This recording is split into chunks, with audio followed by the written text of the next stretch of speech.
No On the problem. C-suite scale, where executive minds unpack the real stories behind business growth. I'm here joined by Chris Perkins. He's the president of Model B.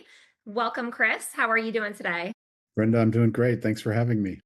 Very good. Well, so excited to have you and just learning about your journey and everything. So, I guess first off, just share a little bit of who are you and what do you do?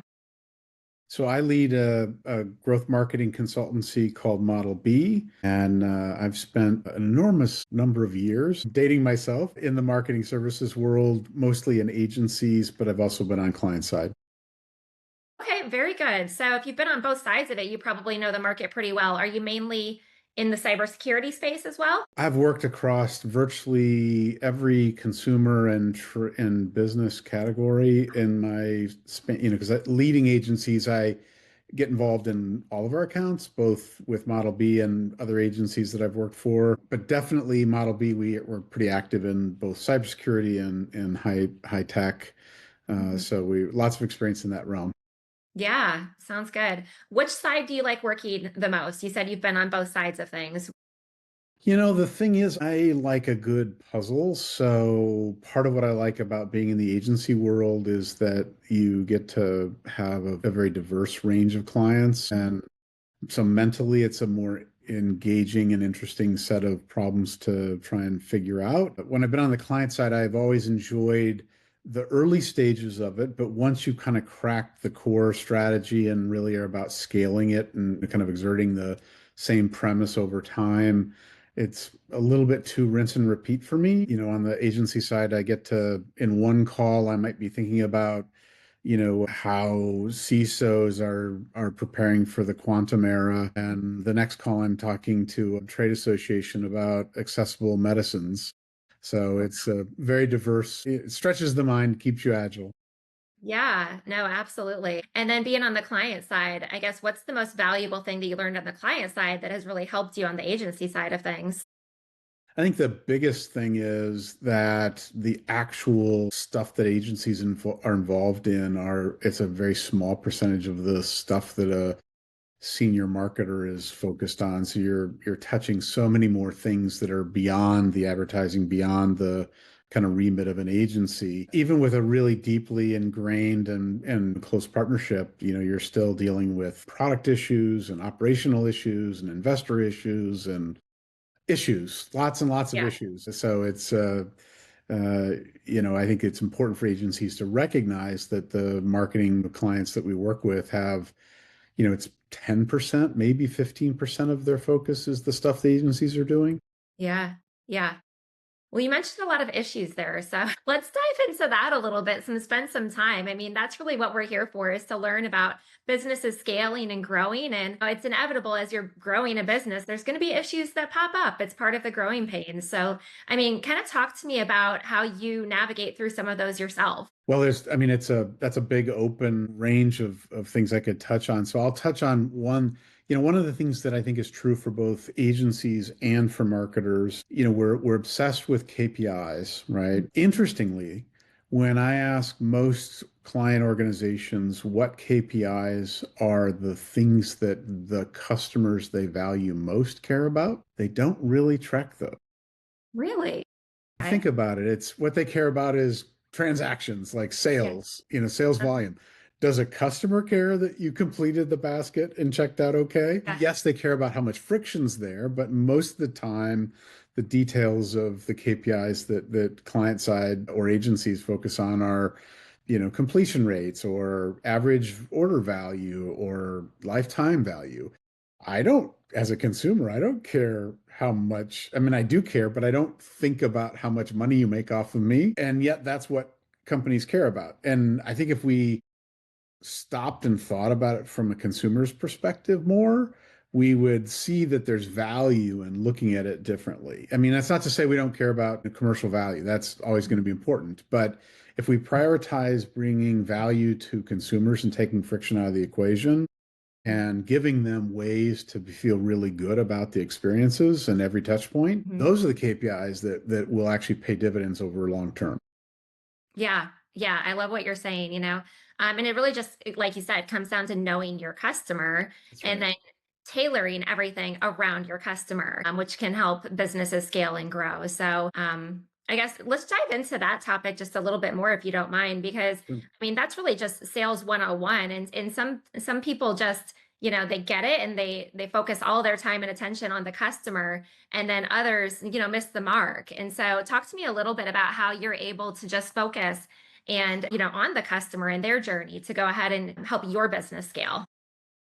I mean, we spend a lot of time making sure that we understand the rational and emotional context of what consumers care about. And emotional, and even like the caveman behaviors, like the stuff that isn't as obvious a lot of times, like just because we're trained to accept as consumers a measure of friction and frustration in our digital experiences, in our retail experiences, in our experiences generally, Mhm. doesn't mean that as marketers, as company leaders, we shouldn't really care about that a lot. Think about it, like the cellular space. I mean, who ever talks about how great an experience it was when they bought a new phone?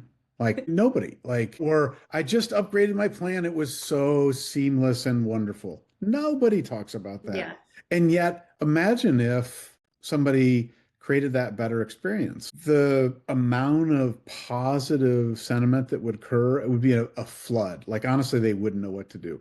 And how hard is it really? Like, really, like, there's plenty of online experiences that are quite good. Why wouldn't the Verizons and T-Mobiles of the world like catch on and really, really get that right? To me, that's a big question mark. And I think that's a huge opportunity. So accepting that it's not great is not a good answer. And to me, I think that we all, I mean, even the best experiences have room for improvement in Mhm. part because consumer behaviors are changing rapidly, like so Yeah. rapidly. So to me, that's really the big opportunity is like, how do you spend every day, every hour in what you do as a marketer, whether you're Mhm. client side or agency side, thinking about ways to improve that experience? That will pay dividends endlessly. And Mhm. frankly, it's the most valuable investment in marketing, in my opinion. For sure. Yeah, for sure. I look at those examples with, like you said, for the cell phone companies. And when I think about those experiences, I mean, I share those same pain points. But for me, it's like, okay, how can I use those pain point experiences that I've been on the consumer side and turn things around? And for me, I think it really comes down to curiosity. I think that that's such a valuable way to look at things when you're trying to connect with your customer, just, incessant curiosity. Yeah. I mean, another example, the satellite radio space, for those of us that are still subscribing to that, my wife prefers it in her vehicle. And yet I have to call them every 11 months and 28 days to say, don't like go to the Mhm. regular plan price. Right. Well, and I basically have to threaten to like stop the service and then they're like, okay, let me get that sorted for you. And oh yeah, we can give you that discount. It's like so unnecessary. I mean, Right. if you want me as a customer, you know what I'm willing to pay. After a couple of years of that noise, like call me in advance and say, hey, you're coming up for renewal. Is there any other service you'd like? We do have some other options. No, okay, we're going to go ahead and renew you at your current rate. That I would talk to people. I would literally spread the good word. Mhm. But no, they just don't do that. Yeah. And there's so many category experiences like that. Subscriptions to magazines, ISPs, on and on and on. Right. The necessary evils. Right. Right. Yeah. Well, talk to me a little bit about how you go about, maybe promoting your brand and protecting it. Yeah, I mean, we're a bit different of a agency compared to most in that we're purposely small because the world is full of talent. And rather than harnessing it through FTEs, we actually have built a collective of over 60 agencies around the world that we call the Partner Collective. And it's a group that we can tap into. And what agency wouldn't like a call saying, hey, you're really good at UX or really good at digital media or really good at whatever it might be, influencers. Would you Mhm. like to help with this brand? And the answer is never no. Or even Yeah. if it is, we have duplicates of kind of the service areas in our group. So that's kind of how we operate. And then, I think that the key for us is, we obsess around delivering value to our clients. Mhm. So, and we literally build success plans for all of our clients. So, in that, we're very clear about what success looks like, both for us and them, Mm. and we get them to commit to that. The beauty is if you actually work towards and meaningfully make progress against the things that matter, everybody's happy. You continue to work together and make a progress together. So that's a key part of our kind of ethos and the way that we protect our brand is we don't sign up for things we know we can't do, and we're very clear about the things that we can affect. And a Mhm. lot of times we say no by saying yes and because we get asked to do the wrong thing a lot. Sure. Mhm. And by saying, yes, I hear you, what if we did this instead? We Mhm. ultimately get to a better outcome. And again, it's all about outcomes. Agencies don't get fired for delivering valuable outcomes. They get fired Yeah. because they don't, think about the causality of what they do. Yeah. So it sounds like you're able to be really agile within your position, to really customize what the customer and the client's needing. That's awesome. Yeah. I mean, one of the things we do for most of our clients, especially when we first start working with them, is an ecosystem map. And Mhm. that literally thinks through all the things that affect their business, like what partnership models do they have, what Mhm. material dependencies do they have for selling what they do, either as a product or service? What are the forces for good and evil internally and externally that are affecting them? Then we look at what they're spending money and time on that's called Mhm. marketing and Mhm. evaluate all those touch points. Sometimes that says don't continue doing certain things because we've determined it's not producing like it used to. And Mm. instead, let's start doing these things, or let's do more of these things that you're doing that are working well. Let's scale Yeah. it. And that really helps us, be very clear and establish why. We find that clients love that once they get to it. And in some respects, it's so obvious. Tell them that's what we want to do. They're like, yeah, but we don't really need to do that. Let's just move forward. Like, here's the things I want to do. Yeah, but if we do a little like measure twice, cut once, we'll get better value.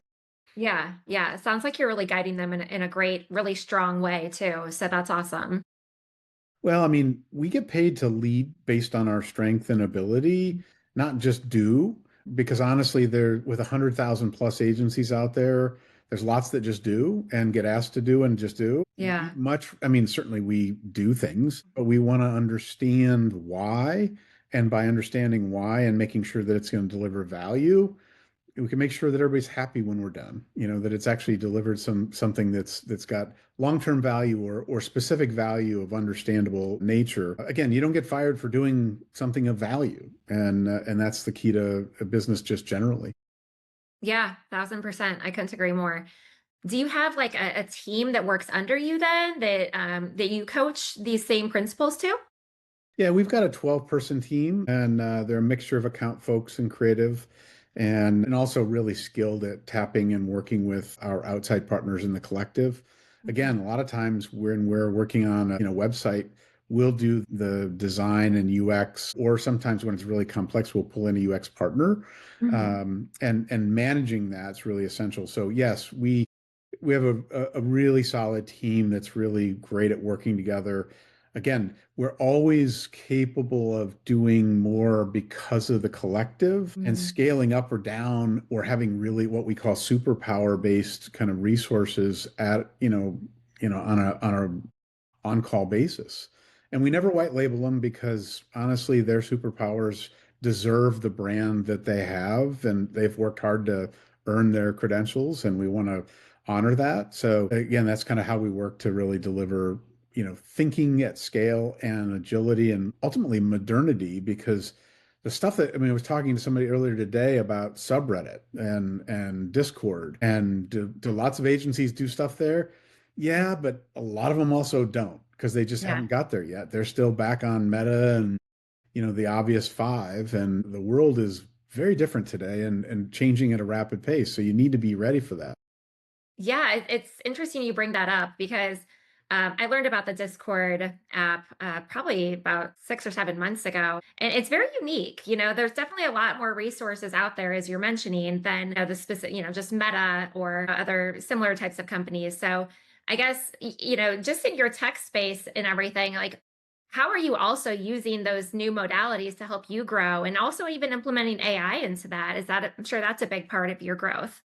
It is. We actually use a range of AI tools. One of them that we're very fond of actually monitors the kind of exchange levels that are going on in a lot of these more interesting places like Reddit and Discord and subreddit or Substack and others. I mean, there's well beyond that, even Snapchat and the social sentiment gives us clues around what's emerging culturally, what subcultural kind of cues are out there, and it's really important to be aware of those things. In the tech sector, one of the things that's really, I think, held tech brands back is that they get so busy talking about speeds and feeds that they forget that we're talking to humans. And nothing more annoying than not being recognized as a human Mhm, and honored for your intelligence and your skill.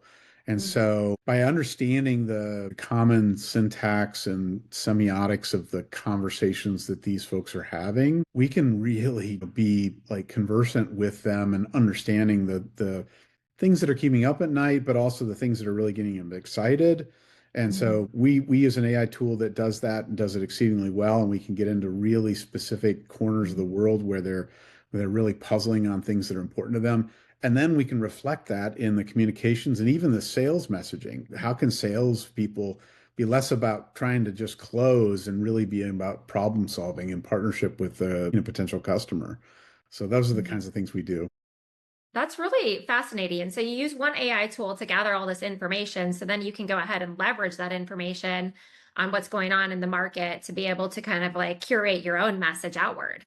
That's right. Yeah.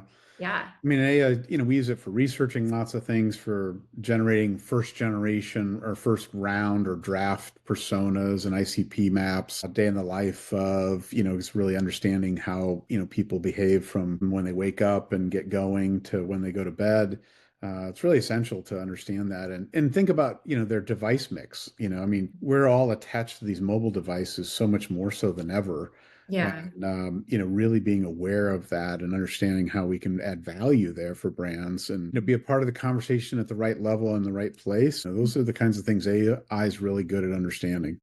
Yeah, it definitely is. Are you able to share the name of that tool that you use that gathers all the information and brings it in? Well, we use a couple different. Let me look at because I just was having the conversation and my brain is one click. So OneClick is one of the social listening tools that uses AI that's quite good. Another tool we like a lot is Waldo.fyi. Both Okay. of those do a nice job and that's really specifically for marketers, both Mhm. client side and agency. It's a great place to, I mean, if you're not really skilled at creating personas, it will force you by, in essence, guiding you on what prompt context to ask Mhm. to, if you're dialing into what's a CISO like and what's the buying committee like, it'll actually come back to you and say, here's the things you need to think about. Here's some prompt areas that we need to Wow. build out. Yeah. What more can you ask us, the system, to Mhm. get better information to populate this section of a persona? That's Super helpful. amazing. Yeah, it sounds like you really got it down. That's We're amazing. getting there. Yeah. So you have, I mean, you have your tools that, gathers all your information. You have a really great process once you have a client sign on board. I mean, do you also use AI to gather new clients or is that a little bit more personalized? We do use AI for prospect list generation. We do some outbounding that uses it, and then we will also use it for interpreting level of intent and lead scoring based on engagement. It's good at those kinds of things as long as you train it right. But that's the challenge, right? Is how do you train it and what are you asking it to do? And frankly, that I think that the overarching thing I see as a failure point or a weak point in a lot of the AI tool use is that people try to use it to do what they've always done instead of understanding the tool's strength and potential and building process around it. And that's hard, right? Because we're all creatures of habit Mhm, and we want to do things in a repeatable fashion. But mhm. sometimes starting from scratch on something is going to give you a better result than just doing it the way. And if you really want a novel insight or a set of insights, you almost have to do that. Otherwise, you're kind of always going to be in that natural bandwidth of what we can imagine. And that's a shame because the beauty of AI is speed and thinking in a way that we wouldn't. And Right. that's really what we should be relying on it to do. Yeah.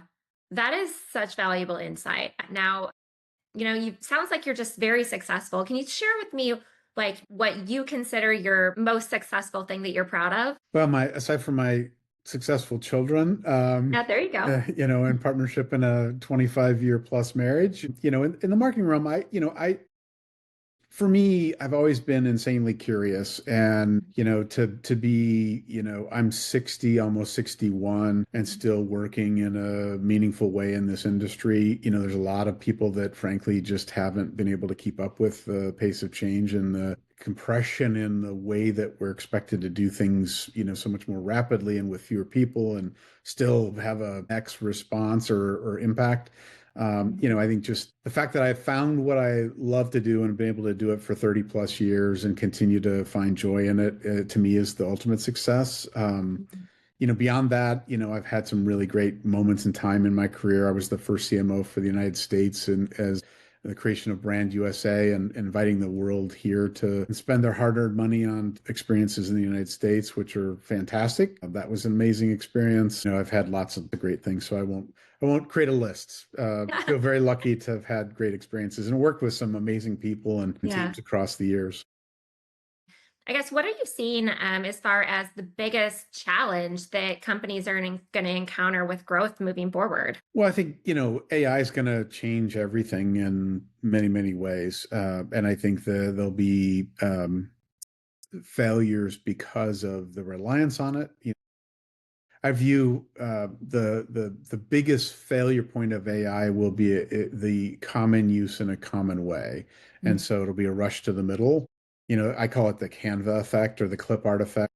Everybody's using the same set of kind of tools in the same way, and guess what? It's going to result in the same, bandwidth of result.